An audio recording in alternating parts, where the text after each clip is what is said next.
And I'm afraid that sometimes we have this idea in our heads that we need support groups or help when we got problems, but if we don't have problems, then we don't need support or help.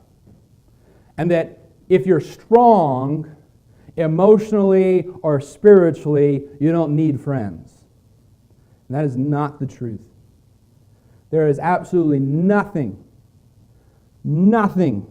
spiritually mature about being a loner. God did not make you that way. He didn't intend for you to be that way. All right, let's rewind in the Bible all the way back to the very beginning. God creates the world, and after every portion of creation, what does He say?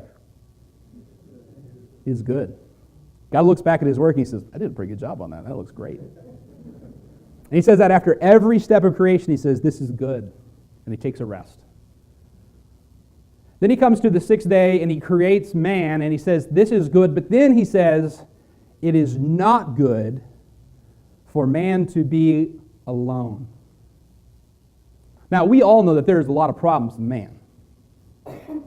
Some women really shaking their heads hard right now. There's some problems with mankind. There's some problems with us.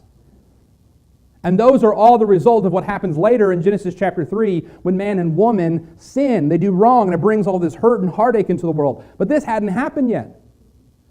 God looks at man and says it's not good for him to be alone, and he hasn't even messed up yet. Adam was perfect. He had the perfect relationship with the Lord. They walked together in the cool of the day. He was incredibly close with God, and yet he was still lonely. You can be absolutely fine and be lonely. You can be close with the Lord and still have this need for friends. And that's not a sign of deficiency or weakness. God made you that way.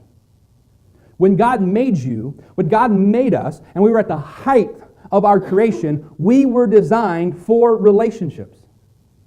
So there's nothing spiritually mature about being a loner, because there's nobody here closer to God than Adam was. And God said it's not good for him to be alone. Even if you were perfect, and nobody in here is, I hate to break it to you, even if you were perfect, you'd still need good, godly